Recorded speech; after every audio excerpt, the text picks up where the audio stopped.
One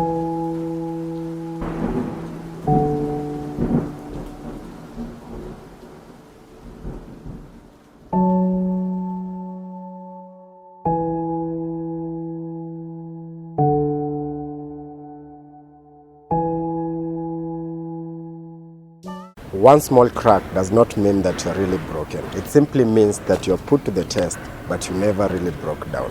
But what is currently happening in this world is so worrisome, with a lot of people trying to control their thoughts, but the results are catastrophical day in, day out.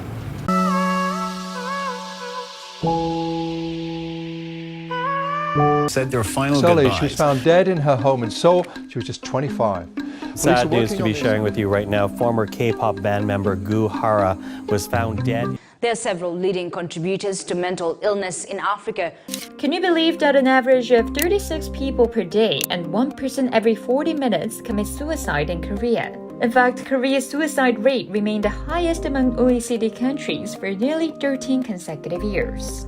A study of doctors and nurses in China found a considerable proportion reported depression, anxiety, insomnia, and distress. Jennifer Feist is the sister of Dr. Lorna Breen, who oversaw the emergency room at New York Presbyterian Allen Hospital. Was it a difficult decision in the wake of this series to go public with this secret of yours about suffering from mental illness? From stress, depression, and even suicide cases, Kenyans have been bearing a brunt of health issue that is affecting many. This anxiety and stress of school. Stress between school and extracurricular activities. My mental health was better than it had been in a long time. I was pretty happy most of the time. I was just waiting to hear back from colleges, very excited, but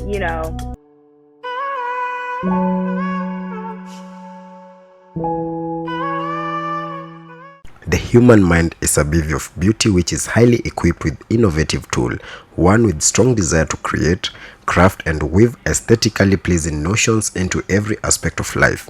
But in any flora, there must be a beast, making mental health a very important part of human growth, if he or she is to attain what the soul quenches for. According to World Health Organization, mental health is a state of well-being in which the individual realizes his or her own abilities, can cope with the normal stress of life, can work productively and fruitfully, and is able to make contribution to his or her own community. My name is Purity Do, the Deputy Dean of Students, Mount Kenya University. Lately, we have been experiencing mental health issues with the general population, so it's not just about the youth, but key among the youth there are several factors that lead to the call it ill health, and key among them is the pressures. There's a lot of pressure that requires one to be calm, requires one to be a certain way. There are also relationship issues whereby one gets probably an unhealthy relationship where there's violence involved. Family issues also come into play. So there are quite a number of issues that are bringing in issues of mental health. Other causes involves environmental factors, whereby environmental causes are typically at their core a result of stress. Common sources of stress in youths are social stress, isolation, or substance abuse. Other common sources of stress include trauma, emotional, sexual, or physical abuse. Also desire for greater autonomy, pressure to conform with peers, exploration of sexual identity, and increased access to and use of technology. Okay, welcome into my office, and also it's good that there are a few things we want us to discuss, mainly to do with depression. There's always this issue of how does one sink into depression. There are many ways that make people get into depression, but just putting it in a layman's language, when somebody gets overwhelmed by an issue or issues and they suffer frustrations, many people, given their personalities, can easily withdraw because they feel that their goals are no longer reachable. At that point, that depression sets in, and if one may not get professional help in good time, then the situation can deteriorate because most people tend to move away, isolate, withdraw, and the depression has already set in. There is also the issue of expectations of how soon can one be able to get out of that situation and be able to move on with their lives. Well, this is a tricky technical question because people are very different, and given the state of how far they are sunk into depression and how soon they got an expert kind of support, then some are really able to revert back, be able to accept that actually they were on a slide, and then they can pick themselves up again and move on. However, it will depend on a number of factors like the environmental situation, what first drove them into it, whether that situation has been alleviated, whether they have been able to adjust, and things like that. In the mid-19th century, William Sweetser was the first to coin the term mental hygiene, which can be seen as the precursor to contemporary approaches to work on promoting positive mental health. The term mental health prevention and promotion have often been confused.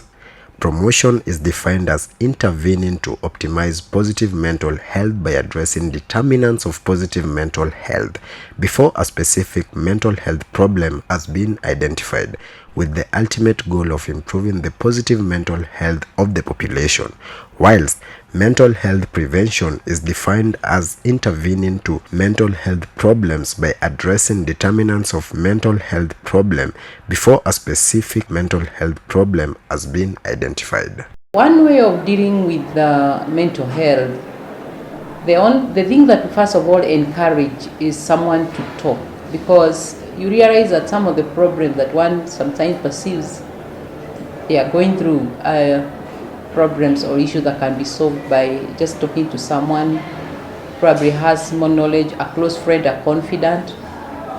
And sometimes that is not enough, because if it may get to a level whereby you need specialized care, and in this case you may require that you see a psychiatrist, it may require that you see a counselor. But even before you see a psychiatrist, you need to see a counselor. Then the counselor will take you through the process and determine whether you need psychiatric treatment to see a psychiatrist. And again, in that case, then we encourage that the parents also get involved, because there are cost implications, also issues of accountabilities and follow-up and all that. So, and that is at a specific level. At a general level, we encourage a lot of forums whereby we sensitize students through clubs and associations, through the religious groups that we have, through involvement into sporting activities, because you realize that when one is busy, when one is involved in quite a number of activities, they're less likely to have the pressures of feeling like they are alone, or like they do not belong, or like people don't care. So we encourage our youth to be involved in a lot of activities that are, fun to them, get out there, and more than anything else, we encourage them to talk. Our lifestyles too play a major role on the stability of our minds. Stigma, discrimination or exclusion, or lack of access to quality support and services. These include youths living in humanitarian and fragile settings, youths with chronic illness, autism spectrum disorder, and intellectual disability or other neurological conditions, etc. There's a lot of competitiveness when it comes to lifestyles. For example, the environment, say in school, at home, the peers, at whatever level, people tend to be on a competitive edge. This sometimes can be so overwhelming, especially when the youth want to show off, want to be like their friends, want to even be better off than their friends, and of course they don't have the means to support that kind of imagined lifestyle. This can easily derail somebody into a depressive state and hence mental challenges, because they have not accepted their state. So one of the life secrets, if you may ask me, is first to accept and be grateful at whatever level you are. Because you can work with the resources you have to move up. So with this secret, one can be able to avoid a lot of overwhelming thoughts, which are always coming when you feel that either your friend or your peers are dressing better than you, they are able to go to posh places, they are able to either enjoy a better lifestyle than you, and you can also bring yourself into a depressive state because you have now entered into a race that you have not even defined, that doesn't even have an end in sight. So lifestyle actually is very important in alleviating or rather working out the kind of mental state you are enjoying.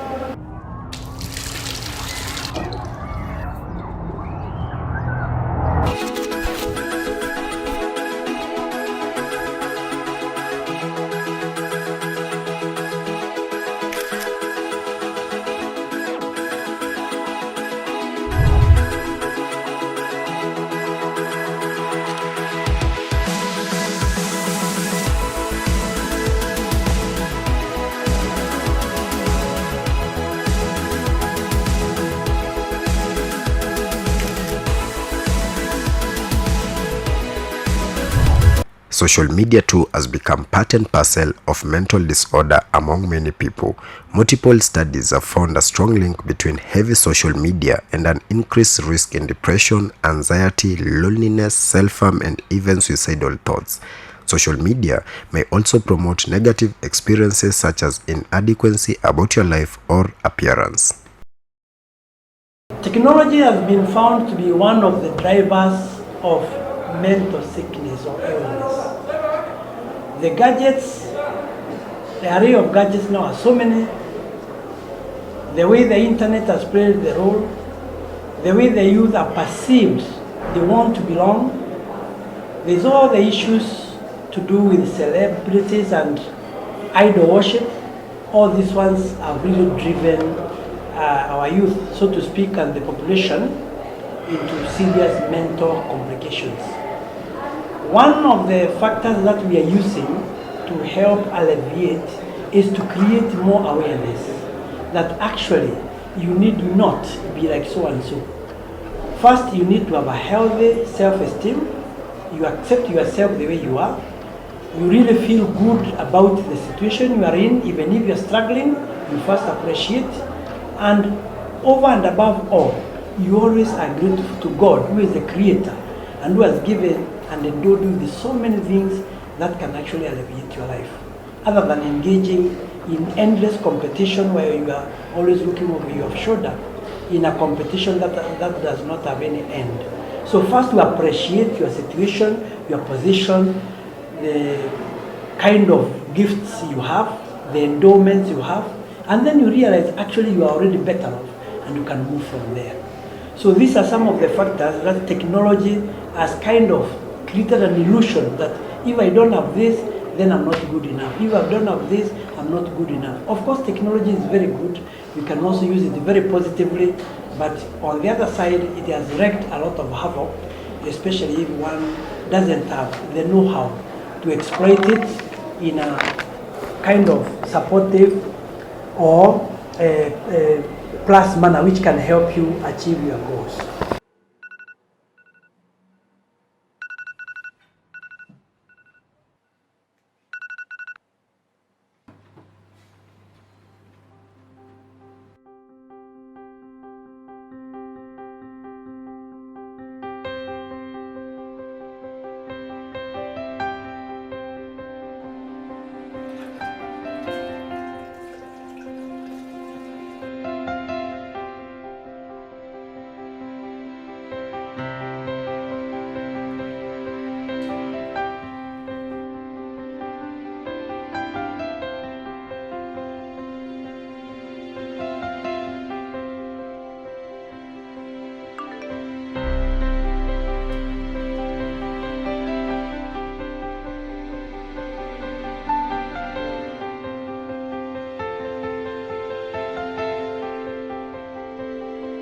But in an era of technology where humanity has made smartphones and computers its virtual companion, I wonder what is the way forward. What impact does the normal face-to-face human interaction have? We are using technology to help alleviate some of the mental challenges because of the distancing. Like for example, with the outbreak of the recent COVID, technology has come in to bridge a lot of gaps when it comes to delivering of some services, not only in counseling, but also in education per se. However, if one can be able, just like the way you visit a doctor, face-to-face is always the best because there will be that human interaction, there will be that human touch. It's extremely effective and it has got better results. But still, the technological angle now can't be downplayed because it has helped us close gaps where it really looked as if it's not possible. We know with technology, a lot of people are getting help. We can close the divide. We can reach out even to larger audiences on time. And yes, we are embracing it also as a way of intervention. So we are embracing both.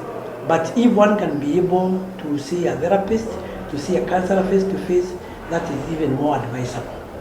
And since this story concerns mainly the youths, I couldn't ignore the fact that their views hold a lot of weight on how to ensure all the vices of unhygienic mental health are dealt with for prosperous today and the future. Hello and welcome to today's interactive show on issues mental health. Today I'm joined with these great and energetic youths. And from the left, manze, tuanze na majina. Hi everybody, this is DV. Hi, it's Zainabu. Hey there, it's Kanash. Hey, it's Bura. Looking for formal. Hi, I'm Nasirian. Hi, I'm Joy. Hi, I'm Mary. So, Brayo, umekuwa na history ya mental health ikihappen, wasa wanajimada. So like, unafikiria aje like watu wanaweza use aje social media ku bring up, kuleta wase together, wase wenye wako na hizi stories za mental health pamoja rather than kwa isolate tu kwa rooms zao. Mental health ni story big sana, ina affect wase wengi sana wenye hatujui. Juu si kila mtu anakujaga na kuambia niko na shida. Wase wanafikiriaga mental health ni mtu ni wazimu, si mse ni wazimu. Ni story mingi sana. Ni wase wako na issues, traumas, wase wako na vitu mingi.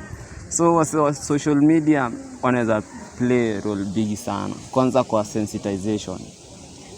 Ambia wase kunayo, si kila time unaenda huko Dubai kutuonyesha venye una unwrap gifts na nini.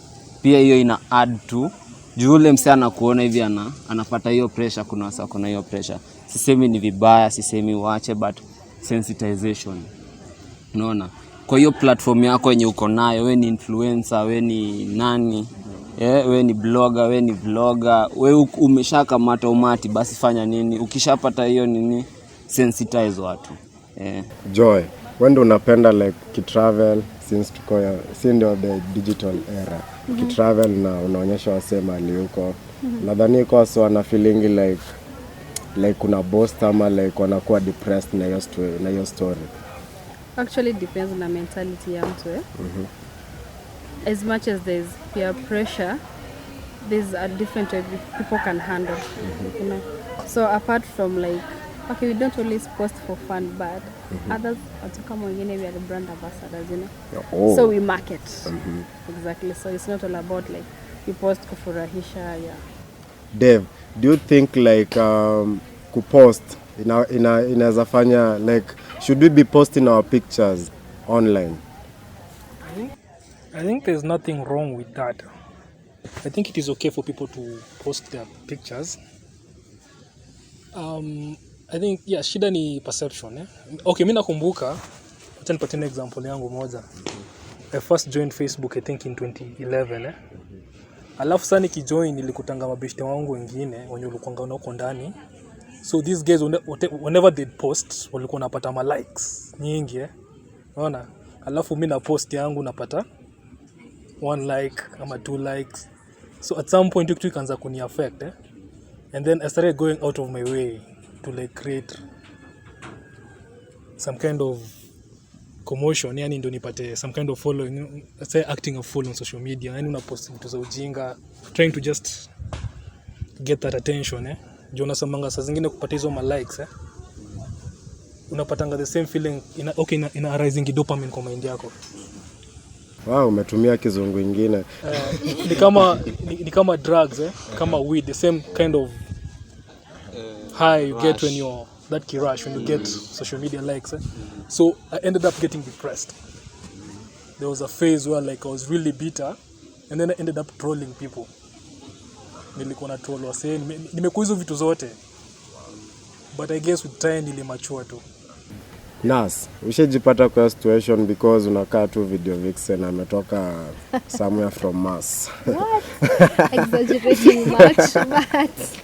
Ushajipata kwa situation ama close friend yako ama family? Okay, well, for me, personally, naweza sema, yeah, I've been depressed. And social media lead hapo? Well, not, okay, si social media yangu, but tunaweza sema ni social media pia, you get.